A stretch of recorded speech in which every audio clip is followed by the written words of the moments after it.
Amazon is now reportedly laying the groundwork for its own shipping service. According to the Wall Street Journal, the company hopes to one day haul and deliver packages not only for itself, but also for retailers and customers too. It means Amazon would then be competing with its current partners, UPS and FedEx. To discuss, CBS News contributor, editor of TheNewYorker.com, Nicholas Thompson, here to explain.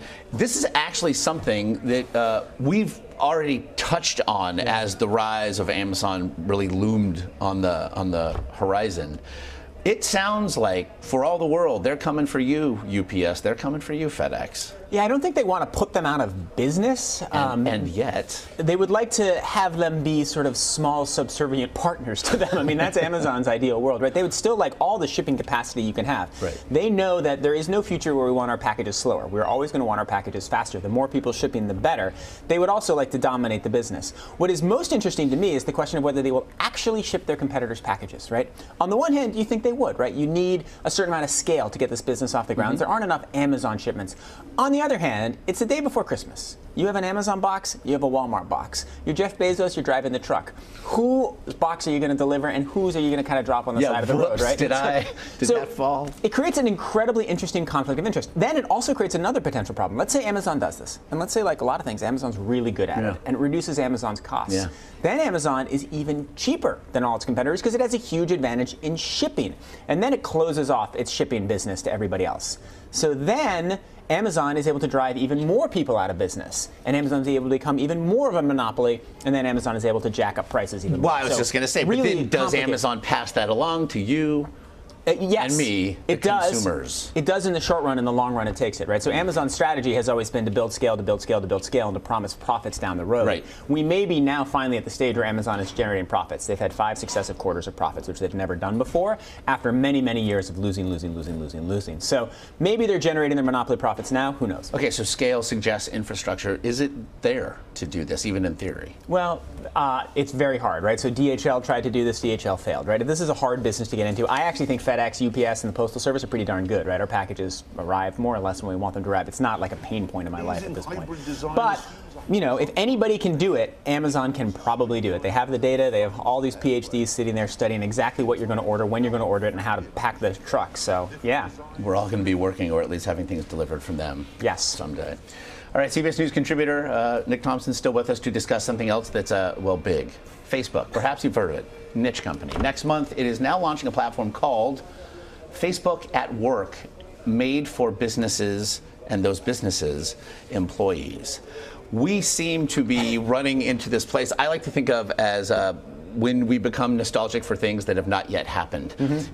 This was the one place where Facebook could not exist, at least publicly, but now is this Facebook looking to just have all corporations acknowledge, just to capitulate, we are omnipresent and you will provide us for your employees? Yeah, I think what Facebook is trying to do is there are 2 things they're trying to do. One, they've seen how much money Slack has made and how successful Slack has been, and they would like to take some of that market share. They see money to be made. Secondly, they know that the place where we waste the least amount of time on Facebook is work. And if they can make it appear kosher to have Facebook up on your screen when your boss walks in because you can pretend to be working, then that's great because you'll share more pictures and look at more ads. They don't have our attention at work to the degree they'd like. They'd like our attention 24 hours a day so they can sell us ads 24 hours a day. They don't have that. They only have it about 22 hours a day. So they're trying to sort of get in those last few hours where we're actually being productive. 120 minutes. They will be hours. We're coming for you. I mean, Facebook at Work it's almost an oxymoron, right? I mean, I was thinking about it. But it's the definition of it. I'm an employer. It's exactly that which I do not want you doing. Right, and this is why I think, in all seriousness, why I think it will fail, right? So Slack came in, what Facebook has to do is they don't have to convince you and me, they have to convince IT managers, right? They have to convince the people who choose what products the company will use that Facebook is the right product. If somebody came to me and said, hey Nick, we're thinking about moving the New Yorker from Slack or Asana to Facebook, I would be like, I don't want anything to do with that. Unless the product's just amazing, they figured out bots, they figured out search, they figured out stuff. But I don't think that's going to happen. And I don't think integration into my social network, my friend network, is actually that beneficial for my work. It also seems like it would be the 17th or 18th best thing it would do, or at least it was set up to do. So two issues, I suppose. Facebook's doing okay.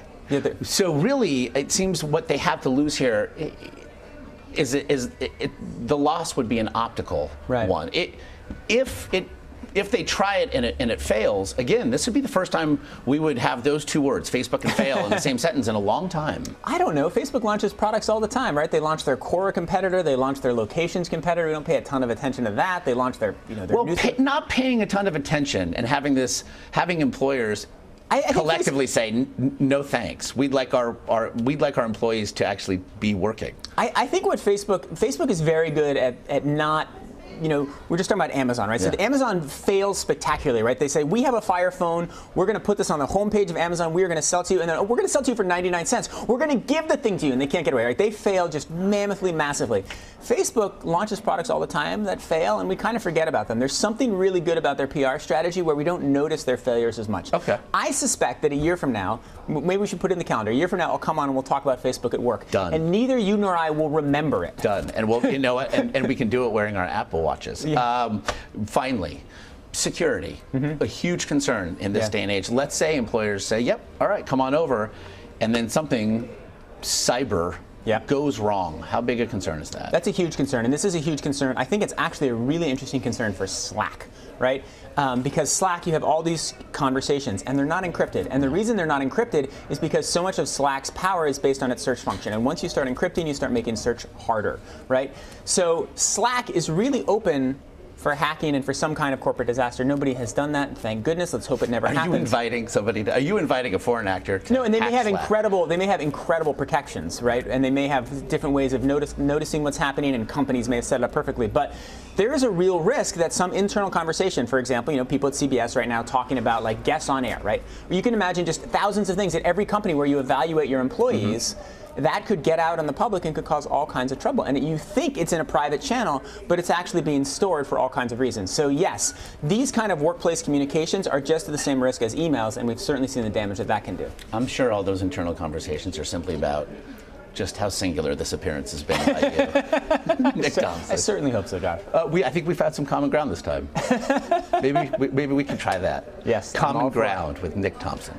As always, I love that segment. We appreciate it. Thank you.